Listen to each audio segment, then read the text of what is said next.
दोस्तों आप सब लोगों को पता ही होगा कि एक तरफ रशिया और यूक्रेन का जहां पे लड़ाई चल रहा है तो वहीं पे दूसरी तरफ वेस्टर्न मीडिया में ये खबर चल रहा है कि रशिया में हथियारों का कमी है। बेसिकली दोस्तों कई सारे वेस्टर्न मीडिया का पोर्टल का कहना है कि रशिया के पास एयरक्राफ्ट से शुरू करके मिसाइल और एमुनिशन से शुरू करके अन्य टाइप के हथियारों का काफी कमी आ चुका है और इन्हीं कारणों की वजह से रशिया नॉर्थ कोरिया से शुरू करके चाइना से हथियारों को इम्पोर्ट कर रहा है। हालांकि दोस्तों वेस्टर्न मीडिया के इस तरीके के दावे के विपरीत अगर खबर को देखे तो लड़ाई के बावजूद रशियन जो कंपनी है मतलब रशिया के जो हथियारों के मैन्युफैक्चरर है उसके तरफ से लगातार हथियारों का प्रोडक्शन किया जा रहा है और एक के बाद एक बड़े हथियारों का डिलीवरी रशियन आर्म फोर्सेस को किया जा रहा है। बेसिकली रिपोर्ट में दावा किया जा रहा है कि रशिया को इस लड़ाई के दरमियान हाल ही में ही 6 सुखोई Su-57 और 2 सुखोई Su-35 फाइटर एयरक्राफ्टों का डिलीवरी हुआ है। और दोस्तों इन एयरक्राफ्टों के डिलीवरी के साथ साथ एक सवाल ये भी बना हुआ है कि रशिया को तो एयरक्राफ्ट मिल रहा है लेकिन भारत को कब मिलेगा। दोस्तों मीडिया रिपोर्टों में दावा किया जा रहा है कि लड़ाई के दरमियान हाल ही में ही यूनाइटेड एयरक्राफ्ट कॉर्पोरेशन के तरफ से रशियन मिलिट्री को सुखोई Su-57 और सुखोई Su-35 फाइटर एयरक्राफ्टों का डिलीवरी किया गया है। लेकिन दोस्तों इन डिलीवरी में सबसे हैरानपूर्ण बात यह है कि लड़ाई के बावजूद इसके जो नंबर है उसे सीक्रेट नहीं रखा गया और नंबर को पब्लिकली बताते हुए ये कहा गया है कि यूनाइटेड एयरक्राफ्ट कॉर्पोरेशन ने करीबन 6 सुखोई Su-57 और 2 सुखोई Su-35 फाइटर एयरक्राफ्टों का डिलीवरी किया है। अब दोस्तों आप लोगों को पता ही होगा कि सुखोई Su-57 असल में रशिया की तरफ से निर्माण किया हुआ एक 5th जनरेशन के फाइटर एयरक्राफ्ट है और दोस्तों ये 6 एयरक्राफ्टों के डिलीवरी के साथ अब बताया जा रहा है कि रशिया के बेड़े में 11 से अधिक सुखोई Su-57 के सीरियल प्रोडक्शन वेरिएंट है। हालांकि इससे पहले अलग अलग रिपोर्टों में दावा किया जा रहा था कि रशिया के पास करीबन 6 ऐसे Sukhoi Su-57 fighter aircraft service में हैं। लेकिन अब दोस्तों और अगर 6 एयरक्राफ्टों का डिलीवरी होता है तो टोटल 12 एयरक्राफ्ट होना चाहिए। लेकिन मीडिया रिपोर्टों में यहाँ पे 11 प्लस एयरक्राफ्टों का जिक्र किया जा रहा है क्योंकि एक एयरक्राफ्ट डिलीवरी से पहले क्रैश हुआ था। हालांकि उस एयरक्राफ्ट के जगह को भरने को लेकर बातों को तो कहा गया है लेकिन इसका फिलहाल कोई सबूत नहीं है, इसलिए खबरों में 11 प्लस एयरक्राफ्ट ही दिखाया जा रहा है। जबकि दोस्तों सुखोई Su-35 फाइटर एयरक्राफ्टों को अगर देखा जाए तो ये लंबे समय से रशियन एयरफोर्स के बेड़े में इस्तेमाल हो रहा है और लंबे समय से इन एयरक्राफ्टों का डिलीवरी भी चल रहा है। पहला एयरक्राफ्ट आज से करीबन 9 साल पहले रशिया के बेड़े में सर्विस में आया था और रिपोर्ट के मुताबिक अब तक करीबन 151 से भी अधिक एयरक्राफ्ट रशियन बेड़े में शामिल हो चुका है। और दोस्तों वहीं पे आपके जानकारी के लिए बता दो कि सुखोई Su-57 के बाद सुखोई Su-35 एयरक्राफ्टों को रशिया के बेड़े के सबसे ताकतवर तरीन एयरक्राफ्ट के रूप में देखा जाता है। मतलब ये दोनों एयरक्राफ्टों का डिलीवरी ही रशिया के लिए महत्वपूर्ण है और दोस्तों लड़ाई के दरमियान ये महत्व तो और बढ़ जाता है। जबकि दूसरी तरफ यूनाइटेड एयरक्राफ्ट कॉर्पोरेशन के चेयरमैन की तरफ से यह भी कंफर्म किया गया है कि इन एयरक्राफ्टों के डिलीवरी से पहले एयरक्राफ्टों को लगातार टेस्ट से गुजारा गया और ये भी बताया जा रहा है कि इस साल के यूनाइटेड एयरक्राफ्ट कॉर्पोरेशन की तरफ से ये पहला सुखोई Su-57 एयरक्राफ्टों का डिलीवरी है। हालांकि एक्सपेक्ट तो ये भी किया जा रहा है कि इस साल के अंत से पहले और भी कुछ एयरक्राफ्टों का डिलीवरी हो। पर दोस्तों अगर देखा जाए तो रशिया की तरफ से सुखोई Su-57 फाइटर एयरक्राफ्टों को और मजबूत किया जा रहा है और इन एयरक्राफ्टों में एक नया इंजन और नया इक्विपमेंटों को लगाते हुए एयरक्राफ्टों को संपूर्ण 5th जनरेशन में कन्वर्ट करने का तैयारी किया जा रहा है और इसके बाद ही एयरक्राफ्टों का एक बहुत बड़े ऑर्डर को संपूर्ण किया जाएगा। बेसिकली दोस्तों रशिया की तरफ से अब तक 76 ऐसे एयरक्राफ्टों को खरीदने को लेकर ऑर्डर दिया गया है जिनमें बताया जा रहा है कि पहले करीबन 20 से 24 एयरक्राफ्ट ऐसा होगा जो कि ये पुराने इंजन और पुराने इक्विपमेंटों के साथ होगा, जबकि बाद के जो एयरक्राफ्ट है वो नए इंजनों से लैस होगा। और दोस्तों ये एयरक्राफ्ट तैयार होने के बाद ही सुखोई कॉर्पोरेशन की तरफ से एयरक्राफ्टों के प्रोडक्शन को तेज रफ्तार किया जाएगा। फिलहाल की रिपोर्ट के मुताबिक करीबन 6 से 10 एयरक्राफ्ट पर ईयर के रेट में एयरक्राफ्टों का प्रोडक्शन चल रहा है, पर वहीं पे इन एयरक्राफ्टों को सालाना दर पे 24 एयरक्राफ्टों के रेट में प्रोड्यूस करना रशिया का असल गोल है। दूसरी तरफ दोस्तों सुखोई Su-57 एयरक्राफ्टों को अगर देखा जाए तो रिपोर्ट में दावा किया जा रहा है कि एक फ्रेश ऑर्डर के अंतर्गत करीबन 30 एडिशनल एयरक्राफ्टों को खरीदने को लेकर ऑर्डर दिया जा चुका है। पर वहीं पे दोस्तों लड़ाई के कारण इन एयरक्राफ्टों के प्रोडक्शन के रेट जो भी है वो भी घटा है और इन्हीं कारणों की वजह से केवल 2 एयरक्राफ्टों के डिलीवरी का ही बात कहा जा रहा है। हालांकि दोस्तों यहाँ पे आप लोगों के मन में ये सवाल उठ सकता है कि रशिया तो एयरक्राफ्ट अपने लिए बना रहा है और अपने एयरफोर्स को डिलीवर कर रहा है, तो यहाँ पे भारत का जिक्र क्यों है? क्योंकि दोस्तों यहाँ पे सुखोई Su-57 फाइटर एयरक्राफ्टों को FGFA एयरक्राफ्ट मतलब भारत और रशिया के 5th जनरेशन के फाइटर एयरक्राफ्टों के ज्वाइंट वर्जन के साथ भी जोड़ के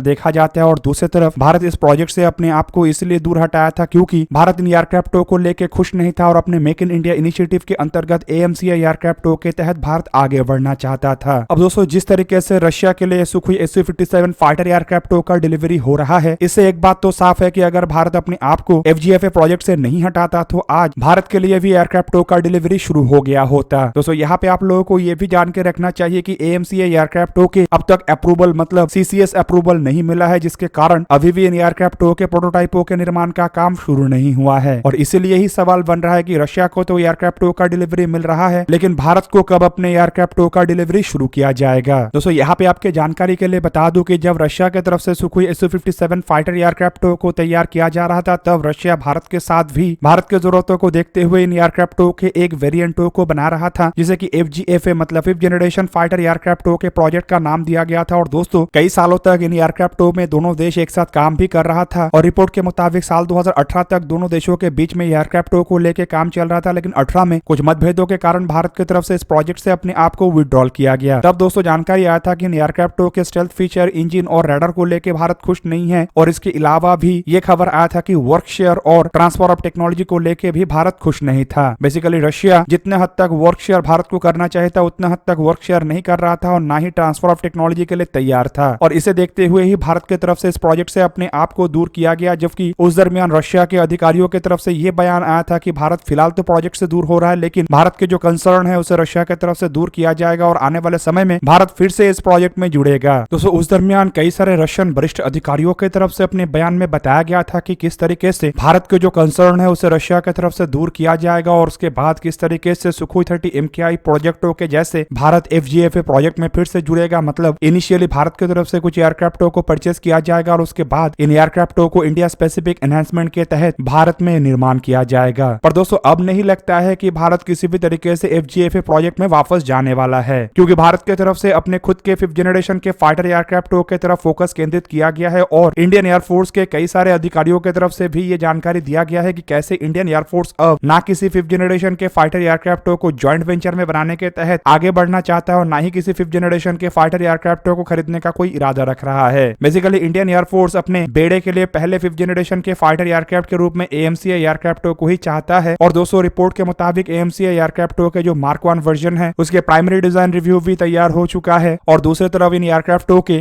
Mark 2 वर्जन के लिए जो इंजन चाहिए उसे लेके भी भारत काफी एडवांस स्टेज में फ्रांस के साथ बातचीत कर रहा है। पर दोस्तों इतने सब कुछ होने के बावजूद AMCA एयरक्राफ्टों को लेके अब तक अप्रूवल नहीं मिला। मतलब इतने महत्वपूर्ण एयरक्राफ्ट है, लेकिन अप्रूवल को लेके अब तक तैयारी नहीं किया गया है। हालांकि रिपोर्ट में दावा किया जा रहा है कि शायद इस साल के अंत से पहले एयरक्राफ्टों को लेके अप्रूवल दे दिया जाए। हालांकि दोस्तों अब साल के अंत में ज्यादा कुछ दिन बचा नहीं है, और केवल मात्र 2 महीने के बाद ये साल भी समाप्त हो जाएगा। फिलहाल दोस्तों हिंदुस्तान एरोनॉटिक्स लिमिटेड को CCS से अप्रूवल चाहिए, और रिपोर्ट में बताया जा रहा है कि इस प्रोजेक्ट के लिए करीबन 15,000 करोड़ रुपए के बातों को रखा जा रहा है, ताकि प्रोटोटाइपों के साथ साथ एयरक्राफ्टों के टेस्टिंग और एयरक्राफ्टों के मैन्युफैक्चरिंग के लिए काम शुरू किया जा सके। हालांकि दोस्तों अप्रूवल अगर इस साल के अंत से पहले मिल जाता है तो उसके बाद करीब करीब 3 साल लगेगा एयरक्राफ्टों के प्रोटोटाइपों को निर्माण करने के लिए। मतलब साल 2026 के अंत तक शायद एयरक्राफ्टों को रोल आउट किया जाए, और उसके बाद कम से कम 2 से 3 साल एयरक्राफ्टों के टेस्टिंग और फिर एयरक्राफ्टों के प्रोडक्शन होगा। मतलब दोस्तों शायद इस दशक के अंत तक एयरक्राफ्टों के प्रोडक्शन शुरू करना संभव हो पाए, जबकि वहीं पे एयरक्राफ्टों को इंडियन एयरफोर्स के बेड़े में नेक्स्ट दशक मतलब साल 2030 के बाद ही शामिल करना संभव हो पाएगा। और दोस्तों यही एक बहुत बड़ा सवाल है, क्योंकि अगर भारत FGFA प्रोजेक्ट के अंतर्गत रशिया के साथ आगे बढ़ता तो शायद अब तक इंडियन एयरफोर्स में FGFA एयरक्राफ्ट शामिल होना शुरू हो जाता, लेकिन अब FGFA प्रोजेक्ट में अगर आगे नहीं बढ़ रहा है और अपना खुद का इंडिजीनियस एयरक्राफ्टों को भारत बना रहा है, तो इसमें भारत को इतना देर नहीं करना चाहिए, और अननेसेसरी डिले को कम से कम हटा के एयरक्राफ्टों के प्रोटोटाइपों का निर्माण की तरफ फोकस को केंद्रित करना चाहिए, ताकि दशक समाप्त होने से पहले एयरक्राफ्टों को इंडियन एयरफोर्स के बेड़े में शामिल किया जा सके। अब दोस्तों दूसरी तरफ ये बात भी सही है कि FGFA प्रोजेक्ट में अगर भारत होता तो साल 2023 या 24 तक इंडियन एयरफोर्स के बेड़े में फिफ्थ जनरेशन के फाइटर एयरक्राफ्ट होगा, और फिलहाल जो AMCA एयरक्राफ्ट जिस रफ्तार में आगे बढ़ रहा है उससे यही लग रहा है कि कम से कम इससे भारत 6 साल पीछे है। तो दोस्तों आप लोगों को क्या लगता है कि भारत जो FGFA प्रोजेक्ट से अपने आप को दूर किया था, भारत के लिए वो सही डिसीजन था या गलत? कमेंट करके अपने राय अवश्य दीजिए। दोस्तों आज के इस वीडियो को यही पे ही करते हैं समाप्त। किसी और एक दिन किसी और एक वीडियो में मिलेंगे, तब तक के लिए जय हिंद, वंदे मातरम।